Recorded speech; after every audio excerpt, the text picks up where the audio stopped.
Suatu hari kami berkunjung ke salah satu lembaga pembinaan khusus anak. Tempat itu tampak tenang dari luar. Dindingnya tinggi, pagar kokoh, dan di dalamnya ada suara-suara tawa yang seolah biasa, tapi menyimpan luka yang tak terlihat. Di sana, kami bertemu dengan seorang anak laki-laki. Usianya 15 tahun. Tubuhnya kurus, wajahnya tenang, tapi sorot matanya seperti menyimpan beban yang berat. Kami duduk bersamanya, mengobrol pelan. Tak butuh waktu lama sebelum ia menceritakan kenapa ia berada di sana. Dia berkata, "Saya ditangkap karena menjual narkoba." Kalimat yang terdengar tegas, singkat, tapi juga berat. Namun seperti kebanyakan cerita yang terbungkus label pelaku, apa yang tampak di permukaan seringkali bukanlah cerita utuh. Karena ketika kami bertanya lebih lanjut, "Kenapa kamu menjual narkoba?" Barulah potongan-potongan luka itu muncul ke permukaan. Dan kami sadar, anak ini bukan penjahat. Ia adalah korban dari sesuatu yang lebih besar dari dirinya. Anak itu bercerita bahwa beberapa waktu sebelum ia ditangkap, ayahnya kehilangan pekerjaan.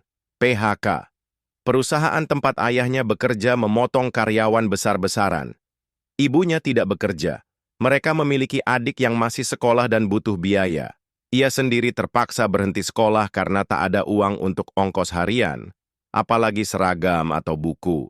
Untuk membantu orang tua, ia mulai bekerja, jaga parkir, kadang jualan gorengan keliling. Hasilnya, jauh dari cukup. Mereka tinggal di sebuah kontrakan kecil yang sudah menunggak bayar selama 3 bulan. Pemilik rumah mulai mengancam akan mengusir mereka jika tunggakan tidak segera dibayar. Saat itu keluarga mereka berada di ujung jalan. Tidak ada uang, tidak ada solusi. Ayahnya keliling cari pinjaman, tapi semua orang juga sedang susah. Ibunya menangis hampir setiap malam. Adiknya tidak tahu apa-apa, hanya melihat kakaknya menjadi lebih murung dan diam. Lalu suatu hari, anak itu datang ke salah satu warung penjual pulsa yang ia kenal. Di sana ia mencurahkan keluh kesahnya. Ia tidak menangis, hanya bercerita sambil menatap lantai. Tapi orang yang mendengarnya menangkap satu hal. Ini anak lagi putus asa. Kemudian, orang itu menawarkan sesuatu. "Kalau kamu mau, ada kerjaan gampang. Nggak susah, cuman nganterin paket. Tapi duitnya lumayan buat bantu keluarga."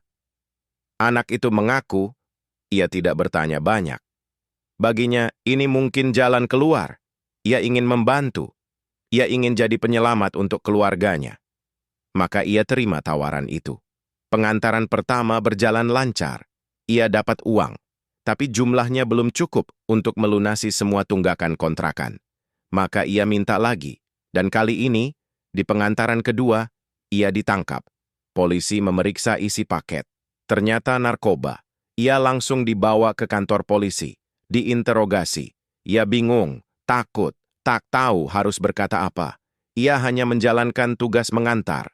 Tapi bagaimanapun, hukum bicara lain. Ia divonis 4 tahun dan kini harus menjalani masa pembinaan di LPKA. Lalu kita diam sebentar. Merenung. Apakah anak ini adalah kriminal?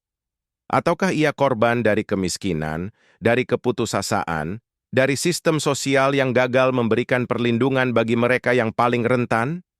Karena ketika kita menyebut penjahat, kita sering lupa melihat cerita utuhnya. Kita lupa bahwa anak-anak seperti dia tidak tumbuh untuk menjadi pelaku kejahatan. Mereka terpaksa, terdesak, terjerat. Dan ironisnya, setelah mereka menyelesaikan masa hukumannya di LPKA, beban itu tidak serta-merta hilang. Anak-anak yang keluar dari LPKA kerap kali justru harus menghadapi beban kedua, stigma dan diskriminasi masyarakat. Kita memberi mereka label mantan napi. Kita bisik-bisik di belakang. Kita takut menerima mereka kembali ke sekolah, ke komunitas, ke lingkungan. Banyak dari mereka yang ingin kembali ke jalur pendidikan, tapi sekolah menolak. Mereka ingin bekerja, tak ada yang percaya. Mereka mencoba kembali hidup normal, tapi lingkungan sudah menutup pintu. Bayangkan, anak-anak ini sudah menjalani hukumannya. Mereka sudah dibina, tapi apakah masyarakat siap menerima mereka kembali? Akibatnya, banyak dari mereka mengalami tekanan psikologis yang berat. Harga diri mereka hancur, mereka merasa tidak berguna, tidak diinginkan, ada yang mengalami depresi, ada yang menyakiti diri sendiri, ada yang kembali pada dunia yang dulu menjerat mereka, karena hanya itu yang terbuka. Mereka terjebak dalam lingkaran yang tak adil. Salah satu dosa besar kita sebagai masyarakat adalah menghakimi tanpa memahami. Sekarang mari kita refleksikan pertanyaan penting ini. Apakah pembinaan di LPKA sudah cukup untuk menyelesaikan masalah? Atau seharusnya kita mulai lebih serius melihat akar dari semua ini? Mari kita jujur. Masalah yang menimpa anak itu bukan bermula dari niat jahat, tapi dari kemiskinan, dari pengangguran, dari sistem pendidikan yang tak mampu menampung anak-anak miskin, dari jaring pengaman sosial yang bolong di mana-mana. Ketika negara gagal menyediakan akses pendidikan dan lapangan pekerjaan yang layak, ketika keluarga miskin dibiarkan bertahan sendiri, maka anak-anak akan mencari solusi mereka sendiri. Sayangnya banyak dari mereka tertipu oleh solusi yang salah. Jadi pertanyaan yang mengganggu kita adalah, di mana peran negara? Di mana peran kita sebagai masyarakat? Apakah tugas negara hanya mengurung dan menghukum, atau justru mencegah agar tidak ada lagi anak yang harus mengalami nasib serupa? Dan kita sebagai masyarakat, apakah hanya akan jadi penonton yang gemar menghakimi? Atau kita bisa mulai membuka diri, memberi kesempatan kedua, dan membangun lingkungan yang lebih peduli? Karena sesungguhnya anak-anak yang pernah menjalani masa pembinaan bukanlah ancaman. Mereka adalah anak-anak yang pernah gagal kita lindungi. Mereka tidak butuh stigma. Mereka butuh harapan. Mereka tidak butuh celaan. Mereka butuh pelukan. Bayangkan jika anak itu adalah anak kita. Bayangkan jika kita berada di posisinya. Apa yang kita harapkan dari dunia? Anak itu tidak pernah meminta lahir dalam keluarga miskin. Ia tidak memilih untuk putus sekolah. Ia hanya ingin membantu keluarganya bertahan hidup. Dan hari ini, ia duduk di sebuah ruangan di LPKA.